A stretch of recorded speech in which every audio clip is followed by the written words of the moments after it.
ज्ञानतिमिरान्धस्य ज्ञानाञ्जनशलाकया चक्षुरुन्मिलितं तस्मै श्रीगुरवे नमः। वाञ्छाकल्पतरुभ्यश्च कृपासिन्धुभ्येव च पतितानां पावनेभ्यो वैष्णवेभ्यो नमो नमः। जय श्री कृष्ण चैतन्य प्रभु नित्यानंद श्री अद्वैत गदाधर शिवासादि गौर भक्तवृंद। हरे कृष्ण कृष्ण कृष्ण हरे हरे, हरे राम राम राम हरे हरे। आगे बढ़ते हैं। कल श्लोका नंबर 186 183 था, आदिखंड 14 चैप्टर। तो लास्ट श्लोका में प्रभु बोलते हैं माता को सांत्वना देते हुए कहते हैं, क्योंकि माँ बहुत रो रही है लक्ष्मी प्रिया की बात बोलकर। प्रभु बले माता दुख भाव की कारणे, भवितव्य ये अच्छे से खंडी वे के मने। तो माता अब दुख क्यों मान रही है? जो भाग्य में लिखा है वो कैसे मिट सकता है? इस तरह भाग्य, नियति या अदृष्ट की लिखी या विधान, कपाल या ललाट का लेखन, देव का निर्बंध, जीव अपनी वासना द्वारा शुभाशुभ फलों का संचय करते हैं। अवश्य मेवा भोक्तव्यम कृतम कर्म शुभाशुभ, भोग द्वारा ही वे नष्ट होते हैं। ए माता काल गति के करो नहीं, अतएव संसार अनित्य वेदे कहे। तो ये काल की गति ऐसी ही है, यहाँ कोई किसी का नहीं है। ये संसार तो अनित्य है, इसका वेद भी बखान करते हैं। तो ये संसार क्या है? ये टेम्पररी है। हमारा बॉडी भी टेम्पररी है। माने हम लोग यहाँ पर जो है, जो कुछ भी है इस संसार में, वो सब कुछ अनित्य है। काल की गति ही ऐसी है। तो यहाँ कोई किसी का नहीं है। हम सब अपने कर्मों के कारण, अपनी इच्छाओं के कारण एक देह को प्राप्त करते हैं और फिर उस कर्म के फल को भोगने के लिए लोग हमारे रिश्ते बंद करे। जैसे हर किसी के साथ हमारा कुछ लेन देन होता है, उसके अनुसार कोई हमारा पिता होता है, कोई हमारी माता होती है, कोई भाई होता है, कोई बहन होता है, कोई हस्बैंड होता है, कोई स्पाउस। तो इस तरह हम अपने कर्मों का फल भोग रहे होते हैं। ईश्वरेरा अधीनते सकल संसार, संयोग वियोग के कहते पारे आज। तो ये सब संसार ईश्वर के अधीन है, कोई भी संयोग या वियोग कराने वाला नहीं है। भगवत इच्छा से ही जीव का संसार में संयोग होता है और वियोग होता है। यानी भगवान की इच्छा से ही हम किसी से मिलते हैं और किसी से वियोग हो जाता है, किसी से दूर हो जाते हैं। जन्म और मरण होता है, इसमें और किसी का भी हाथ अर्थात कर्तृत्व नहीं है। प्रयोज्य और प्रयोजक कर्तृत्व क्रमश जीव और ईश्वर में वर्तमान है। जीव के स्वतंत्रता रहने पर भी उसकी इंद्रिया प्रीति कामना का असमंजस होने के कारण वह अप्रिय फल भोग करने को बाध्य है। यानी जो फल हमें अच्छा नहीं लगता वो इसलिए भोगना पड़ता है क्योंकि हम अपने इंद्रियों के अधीन हो जाते हैं। हम इस देह से सुख भोगने की कामना करते हैं। जो देह है वो अनित्य है, और जब हम इस देह से जो चीज अनित्य है वो हमें नित्य सुख कैसे दे सकती है? तो इसलिए जब हम गलत जगह पर सुख भोगने की इच्छा करेंगे तो उसका फल भी अप्रिय ही निकलेगा। तो इसलिए अप्रिय फल भोगने को हम बाध्य होते हैं। या अनुपादेय फल बद्ध जीव की भोग भूमि में ही आबद्ध है। केवल भजन के बल से ही जीव इस कर्तृत्व अभिमान अर्थात प्राकृत अहंकार से, फॉल्स ईगो से मुक्त होने में समर्थ है। किससे? ये जो हमारा फॉल्स ईगो है, जो ये बॉडी को लेकर हमारा आइडेंटिटी है, खुद को ये अपनी आइडेंटिटी हम क्या बताते हैं, जो हमारा शरीर का आइडेंटिटी है उसी को हम अपनी आइडेंटिटी मानते हैं। यही हमारा फॉल्स ईगो है। भगवान की बहिरंगा गर्भिता माया जीव को अपनी स्वतंत्र इच्छा का अपव्यवहार करने के दंड स्वरूप त्रिगुण द्वारा निष्पेषित करके त्रिताप ज्वाला में जर्जरित करती है। और इसलिए सुख दुख में, संपद विपद में सर्वत्र ही भगवान का मंगलमय हस्त विद्यमान है। ऐसा विचार कर सबका मोह परित्याग करके भागवत सेवन मुख होना ही कर्तव्य है। उससे किसी शुभ मुहूर्त में भागवत कृपा प्रार्थना की आवश्यकता जीव के स्मृति पथ में उदित हो सकती है। तो हमें सुख हो या दुख हो, संपद हो यानी संपदा हो या विपदा हो, सर्वत्र ही सब चीज में हमें क्या करना है, भगवान का मंगलमय हस्त, उनका ही हाथ है, भगवान के शुभ हाथ ही है उसमें विद्यमान है, उनकी ही इच्छा विद्यमान है, ऐसा मानकर हमें देह से जुड़े हर मोह को त्याग करना है, परित्याग करना है और कृष्ण की सेवा में होना चाहिए, जिससे कि भगवान की कृपा हम पर जरूर होगी।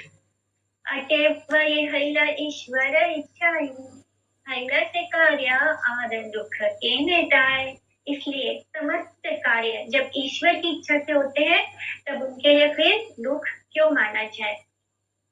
जब तक हम अपनी इंद्रियों को तृप्त करना चाहते हैं, जब तक हम अपनी इच्छा के लिए जीते हैं, तब तक हमें दुख और सुख भोगना होता है, यानी वही परिस्थिति वही होती है। पर जब हम कृष्ण के लिए जीना शुरू करते हैं तो उसको देखने का नजरिया, सिचुएशंस को देखने का नजरिया बदल जाता है। तब हम ये नहीं सोचते कि ये हमारी इच्छा से हो रहा है, तब हम उसमें कृष्ण की शुभ इच्छा को देखते हैं। हम जानते हैं कि भगवान जो कर रहे हैं वो हमारे लिए अच्छा होगा, वो हमारे वेल विशर। लेकिन जब हम अपनी इंद्रियों को तृप्त करने की इच्छा से जीवन जीते हैं और अपने लिए जीते हैं, तब हमें सुख मिलता है तो दुख भी हमें भोगना होता है। स्वामी अग्रे ते गंगा पाए सुकृति, तारा बड़ा आर केवा अच्छे भाग्यवती। तो जो पत्नी पति के सामने ही गंगा को प्राप्त करती है, उससे बढ़कर भाग्यवती और कोई नारी है क्या? तो कहते हैं यानी उस नारी को भाग्यवती कहा जाता है कि जिसका पति जीवित है और वो अपने पति के जीवित रहते ही इस संसार से चली जाती है, यानी वो सौभाग्यवती है, माने वो उसका अच्छा सौभाग्य है। तो इसलिए कह रहे हैं कि जो पत्नी पति के सामने ही गंगा को प्राप्त करती है, उससे बढ़कर भाग्यवती और कोई नारी है क्या? ए मथा प्रभु जननी रे प्रभु दिया, रही लेना निज स्थिति आप गण लैया। तो इस प्रकार प्रभु माता को प्रबोध देकर बंधु बांधवों के साथ अपने कार्य में लग गए। तो इस तरह वो माता को सांत्वना देते हैं, उनको शिक्षा देते हैं और फिर अपने बंधु बांधवों के साथ अपना जो भी कार्य है उसमें लग जाते हैं। सुनिया प्रभु अति अमृत वचन, सबार हरिला सर्व दुख विमोचन। तो सभी बंधु बांधवों को किस बात की चिंता थी कि वो सब कैसे लक्ष्मी प्रिया के बारे में बताएंगे गौरहरि को, लेकिन जब वो लोग इस तरह की बातें सुनते हैं गौरहरि के मुख से, तो सबको उनके अमृत वचन सुनकर बहुत शांति मिलती है। प्रभु के अति मधुर वचनों को सुनकर सब लोगों का जो दुख है वो विमोचन हो जाता है, यानी वो चला जाता है। प्रभु वैकुंठपति नारायण है, उनमें अविद्याग्रस्त होने की कोई योग्यता ही नहीं है, वो कभी भी अविद्या में नहीं हो सकते, इग्नोरेंस में नहीं हो सकते। वे साक्षात विद्यावधु जीवन है, विद्या सक्रिय द्वारा ही वे सर्वस्व लीलामय है। हे नमते वैकुंठ नायक गौरहरि, कौतुके छीन विद्या रसे गिराधरि। श्री कृष्ण चैतन्य नित्यानंद चंद्र जान, वृंदावन दास तचु पद योगे गान। तो इस तरह चैप्टर 14 यहाँ पे फिनिश होता है। इति श्री चैतन्य भागवते आदि खंडे बंग देश विजय लक्ष्मी देवी तिरोधानम नाम चतुर्दशको अध्याय। तो इस प्रकार वैकुंठ नायक श्री गौरहरि कौतुक पूर्वक विद्या रस में क्रीड़ा करते हैं। श्री कृष्ण चैतन्य और श्री नित्यानंद चांद जिनके जीवन है, वे वृंदावन दास उनके श्री युगल चरणों में उनकी महिमा का गान करते हैं। इसे गौड़ीय भास चतुर्दश अध्याय। नाउ आगे मूव करते हैं और पंचदश अध्याय का कथा सार, यानी चैप्टर 15 का कथा सार। इस अध्याय में प्रधानता गौरांग एवं विष्णु प्रिया की विवाह लीला वर्णित हुई है। निमाई पंडित मुकुंद संजय के घर चंडी मंडप में बैठकर अध्यापन करते थे। सनातन धर्म के रक्षक प्रभु किसी छात्र के ललाट पर तिलक न देखने पर उसको इस प्रकार लज्जित करते थे कि द्वितीय बार वह बिना तिलक धारण किए पढ़ने नहीं आता था।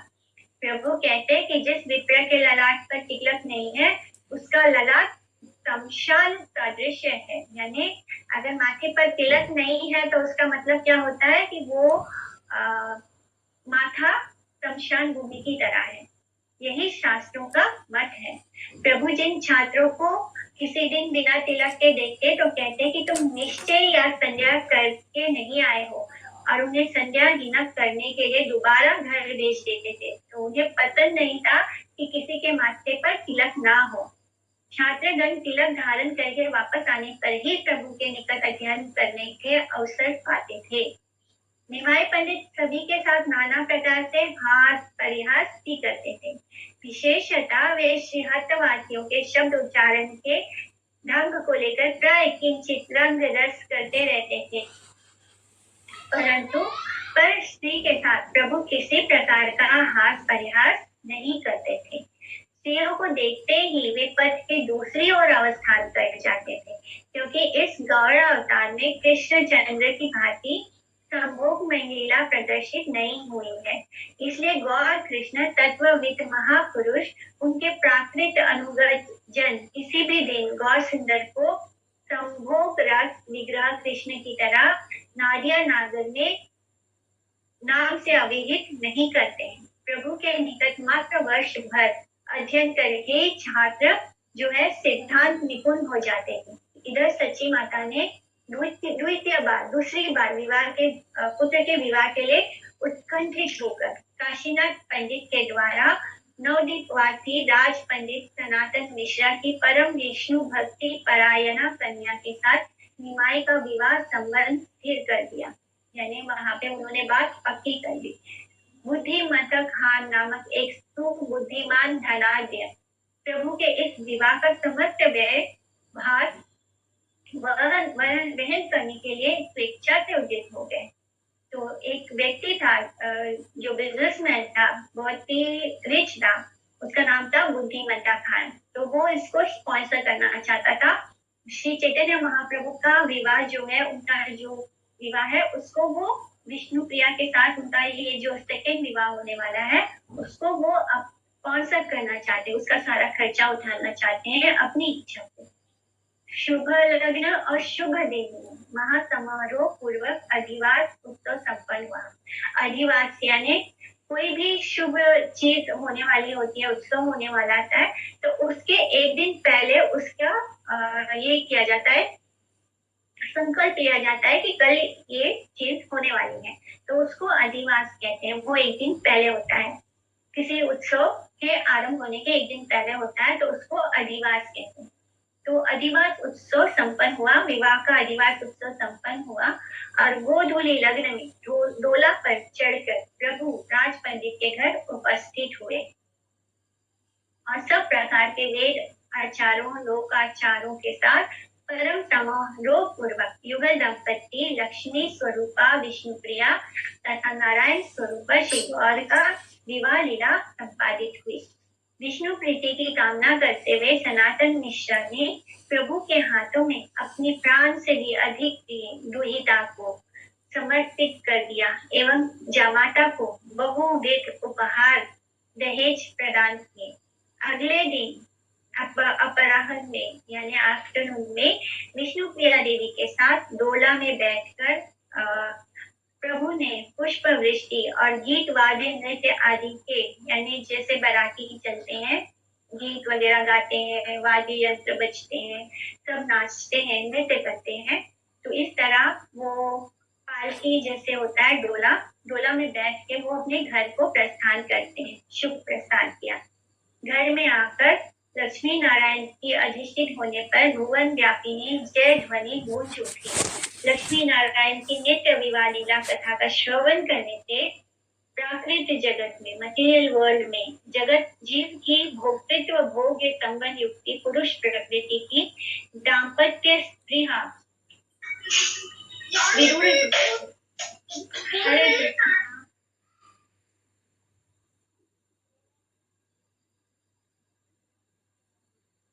एवं नारायण को ही सर्व जगत के एकमात्र भोक्ता समझने वाली सुबुद्धि का उदय होता है। जब प्रभु ने बुद्धिमंता खान का आलिंगन कर उस पर कृपा की, तब बुद्धिमंता के हृदय में आनंद की सिवान आ गई। तो इस तरह इस चैप्टर में हम प्रभु के दूसरे विवाह को देखेंगे और माथे पर तिलक लगाने का क्या महत्व है इसको जानेंगे। तो आगे बढ़ते हैं और ये चैप्टर स्टार्ट होता है। जय जय गौरचंद्र जय नित्यानंद, दान देगी हृदय तुम्हारा पद द्वंद। तो श्री गौरचंद्र की जय हो श्री नित्यानंद की जय हो। हे प्रभु, मुझे ये वरदान दीजिए कि आपके श्री युगल चरण सदा मेरे हृदय में विराजमान रहे। गोष्ठी रतहिते गौरंग जय जय, सुनीले चैतन्य कथा भक्ति लभ्य है। तो गोष्ठी की सहित उन श्री गौरंग देव की जय हो, जिनकी कथा श्रवण करने से भक्ति की प्राप्ति होती है। हे नमते महाप्रभु विद्यारावेशे, आचे गूढ़ रूपे कारे ना कारे प्रकाशे। तो इस प्रकार श्रीमंत महाप्रभु विद्या के आवेश में गुप्त रूप से लीला कर रहे हैं, परंतु अपना स्वरूप किसी के समक्ष प्रकाशित नहीं कर रहे हैं। अभी भी वो अपने आप को जिस कार्य के लिए आए हैं उसको नहीं प्रकाशित कर रहे हैं, वो अभी भी विद्या रस लीला को ही प्रकाशित कर रहे हैं। विद्या रस लीला के आड़ में वो अपनी लीला कर रहे हैं। संध्या वंदना आदि प्रभु करी उषा काले, नमस्कारी जननी रे पढ़ाई के चले। तो प्रभु उषा काल में ही संध्या वंदन आदि एवं अपनी जननी को नमस्कार करके पढ़ाने के लिए चल देते थे। इस तरह सुबह सुबह उठ के वो अपने सारे अपनी संध्या कर लेते थे, वंदन यानी पूजा पाठ वगैरह सब कुछ करके वो अपनी माता को नमस्कार करके घर से निकल पड़ते थे। यहाँ पे काफी डिटेल में दिया हुआ है कि संध्या मंत्र होता है ओम शन आपो धनवन्या शमना संतु नुप्या सन्ना समुद्रिया आप शमना संतु कृत्या ओम धूपा दिवा मुमुचान श्विना स्नातो मला दिवा पूतम पवित्रो ने वाज्यम आपा शुदंतु मैनसा ओम आपो हिष्टामयो भुवस्ताना ऊर्जे धरातना महेरणाय चक्षसे ओम यो वा शिवतमो रस्तस्य भाजयते हाना उषातिरिवा मातरा ओम तस्मा अरंगमाम ये यशाय जिन्वता आपो जन यथा चाना ओम ऋतु तंचा प्रत्यांचा धाता पशु अध्यजायता तत्रो रात्र जायता तथा समुद्रो अर्णवा समुद्र दर्णवाद धी सन वत्सरो जायता अहोरात्राणि विदधद विश्वस्य मिष्ठतो वसि सूर्य चंद्रमसो धाता यथा पूर्व कल्पायता दिवंचा पृथ्वी वांछांतरी वृक्ष अंतरिक्ष मथो स्वा। तो इस तरह वो सारे अपने सुबह की संध्या करते थे और फिर वो घर से निकलते थे। अनेक जन्मेर व्रत मुकुंद संजय पुरुषोत्तम दास हया या हरा तनया। तो जिनके पुत्र पुरुषोत्तम दास हैं वे मुकुंद संजय अनेक जन्मों से प्रभु के भृत्य हैं, यानी उनके दास हैं, बहुत जन्मों से उनके दास हैं। प्रतिदिन से भाग्यवंते आलया पढ़ाईते गौरचंद्र करे न विजय। तो श्री गौरचंद्र प्रतिदिन उन्हीं सौभाग्यशाली मुकुंद संजय के घर पढ़ाने के लिए जाया करते थे। चंडी गृह गिया प्रभु बसे न प्रथमे, तबे शेष शिष्य गण आई से न क्रमे। तो पहले प्रभु चंडी मंडप में जाकर विराजमान होते हैं, फिर धीरे धीरे शिष्यगण भी वहां आ जाते हैं। तो पहले वो चल जाते, सुबह सुबह वो अपनी पूजा पाठ संध्या वगैरह करके माता को प्रणाम करके घर से निकलते और मुकुंद संजय के घर पहुंच जाते, जहाँ पर उनके यहाँ पे एक बड़ा सा चंडी गृह है, चंडी मंडप बोलते हैं, और वो वहां पर जाकर अपने आसन पर बैठ जाते और धीरे धीरे सभी शिष्य उनसे पढ़ने के लिए आने लग पड़ते। इतो मध्ये कदाचित केहे कोन दीने, पाले तिलक न करिया धाके भ्रमे। तो इसी बीच यदि कोई शिष्य इसी दिन भूल से अपने माथे पर, अपने ललाट पर तिलक किए हुए नहीं होता तो प्रभु उसकी भर्त्सना करते। विष्णु दीक्षा प्राप्त व्यक्ति की नाभि से ऊपर के भाग में ललाट, उदर, वक्ष, कंठ, दक्षिण पार्श्व, दक्षिण बाहु, दक्षिण स्तन, वाम पार्श्व, वाम बाहु, वाम स्तन, पुष्ट, कटी, शरीर के इन 12 स्थानों पर, हमारे देह के जो 12 स्थान है वहां पर जो हरि मंदिर या ऊर्ध्व कुंड की रचना की जाती है उसी को तिलक धारण कहते हैं। इन 12 स्थानों में अन्यतम है कपाल। नारद पुराण में कहा गया है कि ये वह ललाट फलके लसुद ऊर्ध्वा पुंड्रास्ते वैष्णव भुवनम आशु पवित्रयन्ति। सभी विष्णु भक्त ऊर्ध्व पुंड्र या तिलक धारण करते हैं और विष्णु भक्ति विरोधी शैव त्रिपुंड धारण करते हैं। तो जो शिव जी को फॉलोवर्स है वो त्रिपुंड धारण करते हैं, वो 3 ऐसे लाइन खींचते हैं तो वो त्रिपुंड धारण करते हैं। वो विष्णु भक्तों के विरोधी होते हैं इसलिए वो त्रिपुंड धारण करते हैं। एक्चुअली शिव जी तो वैष्णव है पर उनके जो फॉलोवर्स हैं वो विष्णु भक्त नहीं है, वो विष्णु के विरोधी हैं। तो उन्होंने इतने दया में है कि जो लोग को किसी भी तरह से भक्ति नहीं प्राप्त हो सकती है या जो गलत रास्ते पर है, शिव जी उनको भी अपनी शरणागति देते हैं ताकि उनका भी भला कर सके। इसलिए जो असुर होते हैं, जो ऐसी असुरिक प्रवृत्ति वाले लोग हैं वो शिव जी के फॉलोवर्स होते हैं। और भगवान शिव जो है वो त्रिपुंड क्यों धारण करते हैं? वो इसलिए करते हैं क्योंकि ऐसे जो असुर व्यक्ति होते हैं, क्योंकि ये जो हमारा जो कुंड तिलक होता है ये विष्णु तिलक है, इसको धारण करने से जो यमराज है वो आपके निकट नहीं आते। लेकिन भगवान शिव के जो फॉलोवर्स हैं वो बहुत ज्यादा शुद्ध नहीं, वो असुर है।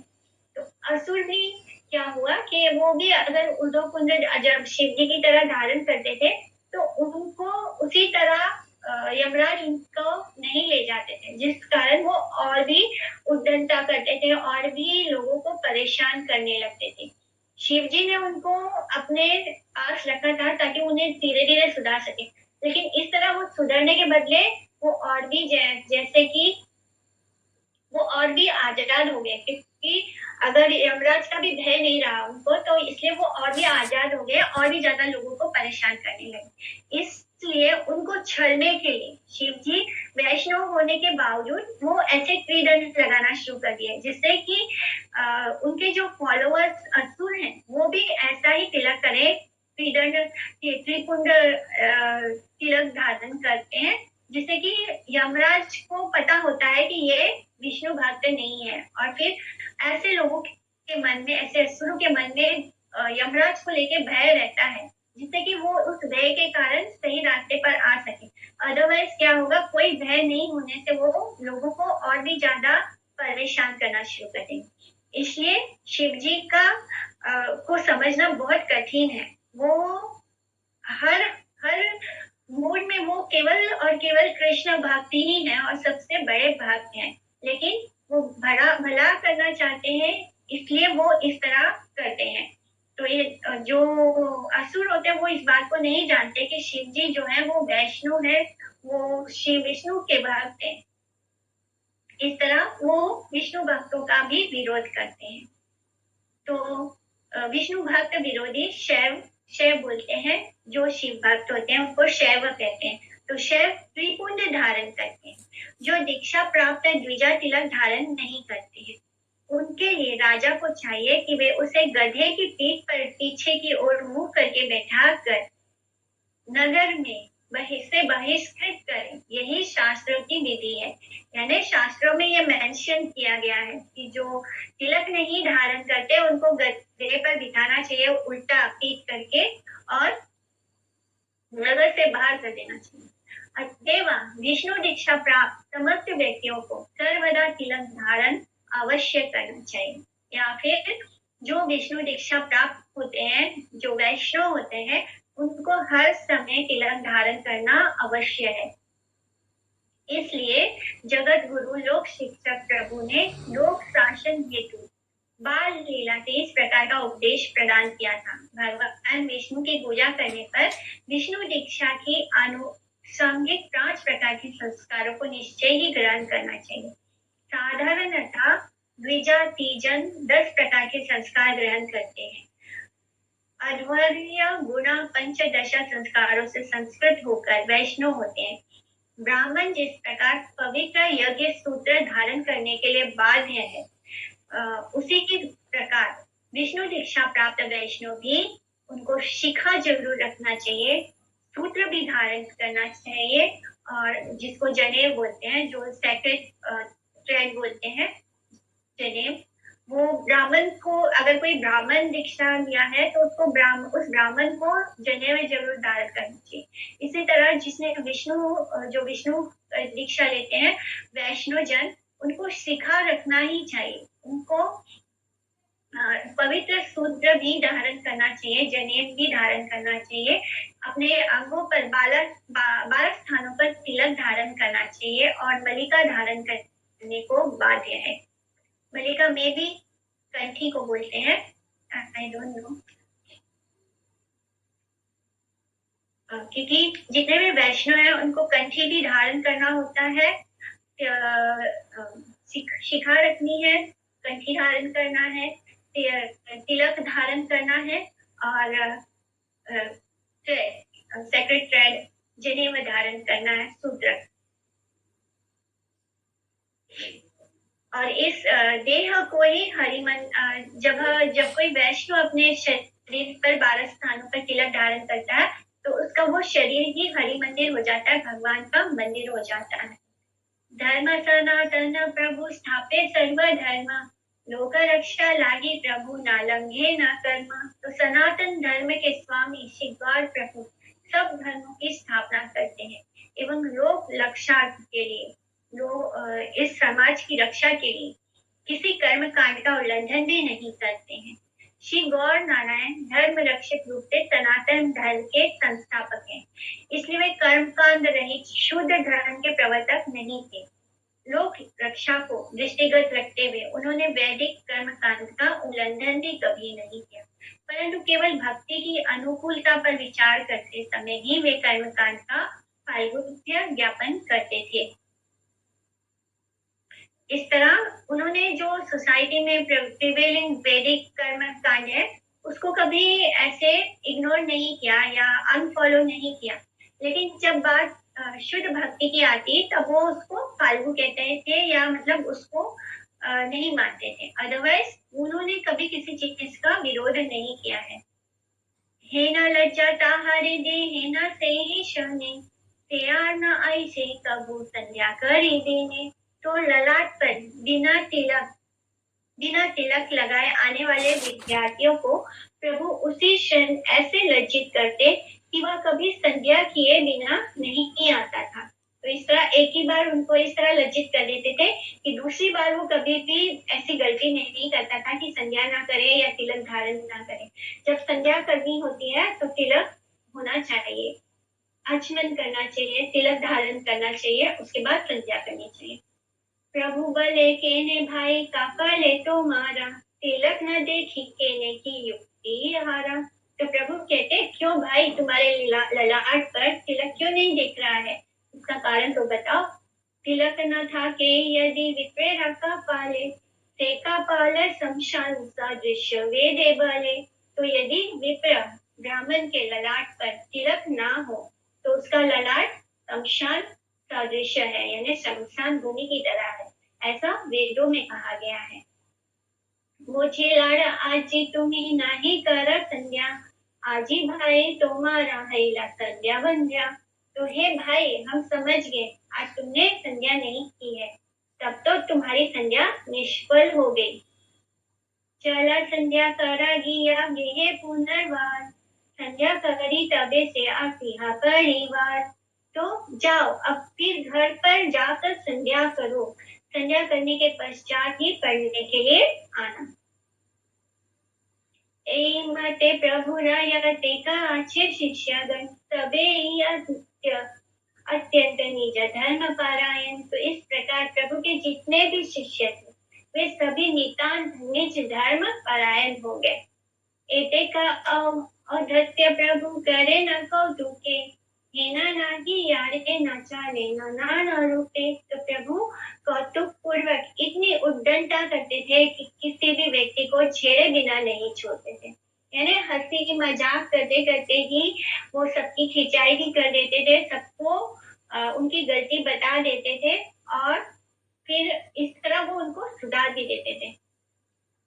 सबे पर सिर प्रति नाही परिहास, विदेखी दूरे प्रभु हय नये कपाश। तो सबके साथ परिहास करने पर भी वो सबके साथ हंसी मजाक बहुत करते थे, लेकिन गौर महाप्रभु स्त्री के साथ कभी परिहास नहीं करते, स्त्रियों के साथ वो कभी हंसी मजाक नहीं करते थे। स्त्रियों को देखकर वो दूर से ही एक और हट जाते थे, तो वो उस डिस्टेंस को मेंटेन करते थे। वो स्त्रियों के साथ हंसी मजाक नहीं करते थे, उनसे दूरी बना के रखते थे, उनसे दूर हट जाते थे। प्रभु कभी भी समाज में अवैध लाभपत्य के प्रत्यय दाता नहीं थे। उनका नैतिक चरित्र अतुलनीय था, किंतु वर्तमान में अनेक प्राकृत सहजिया कपट का आश्रय लेकर जगत गुरु लोक शिक्षक गौर सुंदर को नीति रहित एवं पर्दाराहारी रूप में सजाने का यत्न करते हैं। पर्दाराहारी, इसकी अपेक्षा और बड़े अपराध का कोई अन्य विषय नहीं है। धर्मशास्त्र अनुसार नैतिक जीवन में वैध पत्नी के साथ हास परिहास और घनिष्ठ व्यवहार आदि दोषावह नहीं है, किंतु पर स्त्री के साथ उस प्रकार का व्यवहार सर्वतो भावे निंदनीय और परित्याज्य है। प्रभु जो पर स्त्री दर्शन से दूर हटकर एक और अवस्थान करते थे, उनका आदर नवरसिक या गौरांग नागरी आदि अब संप्रदाय जन नहीं करते, किंतु गौर किशोर ने उस प्रकार का आदर्श ही प्रदर्शित किया है।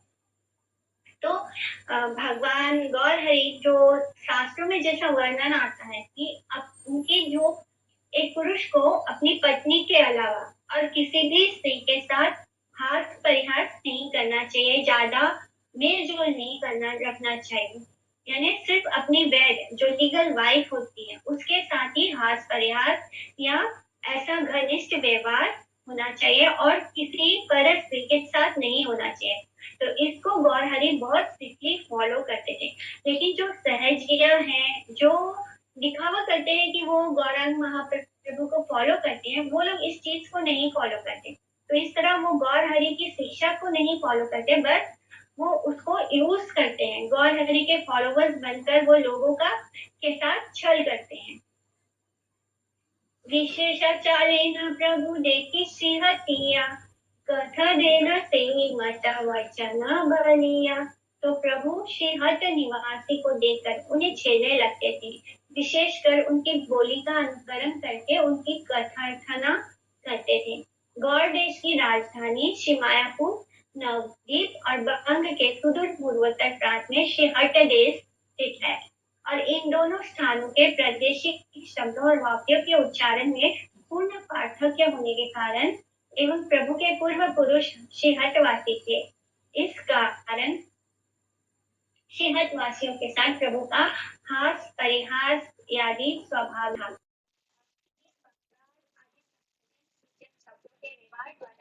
प्रभु आहार दृष्टि से तुच्छता युक्त व्यंग्य विद्युत का प्रकाशन करने पर भी वस्तुतः प्राकृतिक रूप से उनके प्रति आंतरिक प्रीति का ही प्रदर्शन करते थे। तो जो गौड़ देश है उसके राजधानी मायापुर और नवद्वीप और बंग के सुदूर यानी बहुत ही जगह है जिसको हट देश के लोग जो शब्द उच्चारण करते हैं वो कुछ अलग तरीके से होता था, जिसके कारण प्रभु जो है उनका बहुत हंसी मजाक करते थे। तो दिखने में ऐसे लग रहा है कि वो उनका मजाक बना रहे हैं, बट एक्चुअली में उनके प्रति वो प्रीति रखते हैं, उनसे प्रेम करते हैं, इसलिए उनके साथ हास परिहास करते हैं, उनकी बोली का नकल उतारते हैं। क्रोधेशी हटिया गण बले आए तुम्हें कौन देशी ताहा कहता निश्चय। तो श्री हटवासी जन क्रोध होकर कहते, आए आए तुम किस देश के हो, ये क्या बात निश्चय करके बताओ। यानी प्रभु के जो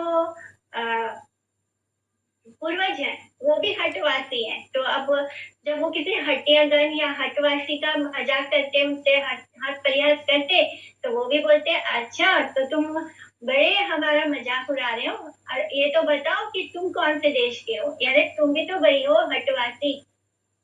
तो आए आए तुम किस देश के हो, यह बात निश्चय करके बताओ। प्रभु के विद्रूप वाक्यों से श्री हटवासीगण क्रुद्ध होकर उनसे उनके पूर्व पुरुषों की जन्मभूमि का परिचय पूछते थे। यानी उनके जो पूर्वज थे वो तो हट देश से ही आए थे नवद्वीप में, जिस कारण वो भी एक तरह से हटवासी हैं। लेकिन वो यहाँ आकर अब यहाँ पे बस गए तो वो यहाँ के लोगों की तरह बोलते हैं, तो हटवासी लोगों का वो मजाक बनाते थे। तो हटवासी भी गुस्सा हो जाते और फिर पूछते हैं कि अच्छा तो तुम बड़ा हमारा ये कर रहे हो, मजाक कर रहे हो, ये तो बताओ तुम कौन से देश से आए हो। हय हय शब्द श्री हटवासियों के उच्चारण दोष से अय अय रूप से उच्चारित होता था, तो वो हा को आ बोलते थे, तो वो हय हय नहीं बोलते, अय अय बोलते हैं। इसलिए प्रभु द्वारा बोली के उच्चारण को लेकर हाथ परिहास करने मात्र से उनमें क्रोध का संचार हो जाता था। पिता माता आदि करी यते का तो मार, कहा देखी श्री हते न हया जन्मकार, आपने हैया श्री हटियारा तानय, तबे गोला करा कोना युक्ति थे हया। तुम पिता माता आदि से लेकर तुम्हारे जितने भी सगे संबंधी हैं बतलाओ, तो उनमें से हसी हट में किसका जन्म नहीं हुआ। आप स्वयं श्री हटियार के पुत्र होकर ढोल पीट कर हटवासियों के पीछे क्यों पड़े हुए हो। इससे ज्ञात होता है कि श्री जगन्नाथ मिश्रा श्री सची देवी दोनों ने ही श्री हट में जन्म ग्रहण किया था। तो उनकी बोली से पता चल गया है कि जितने भी महाप्रभु के जितने भी रिश्तेदार थे उनके स्वयं के माता पिता थे, वो सब हट प्रदेश में ही उन्होंने जन्म ग्रहण किया था। यत यत बले प्रभु प्रबोधन न माने, नाना मते कथ लेना से देशी वचने, तो वे जो कुछ भी कहते तो भी प्रभु उनकी बात नहीं मानते थे। स्वयं निरंतर उस देश की बोली का अनुकरण करके उनकी कथार्थना ही करते जाते थे। वो कुछ भी बोले प्रभु तो उनका मजाक ही बनाते रहते थे। तावत चाले न श्री हट्टी अरे ठाकुर, यावत आता हार क्रोध नहाय प्रचुर। प्रभु जब तक श्रीमतवासियों की कथार्थना ही करते रहते, जब तक कि उनका क्रोध प्रचुर मात्रा में नहीं भर जाए, जब तक कि उनको गुस्सा ना आ जाए, वो उनके पेशेंस की पूरी परीक्षा ले लेते, उनका मजाक बनाते रहते, मनाते रहते, जब तक कि उनको बहुत तेज गुस्सा ना आ जाए। महा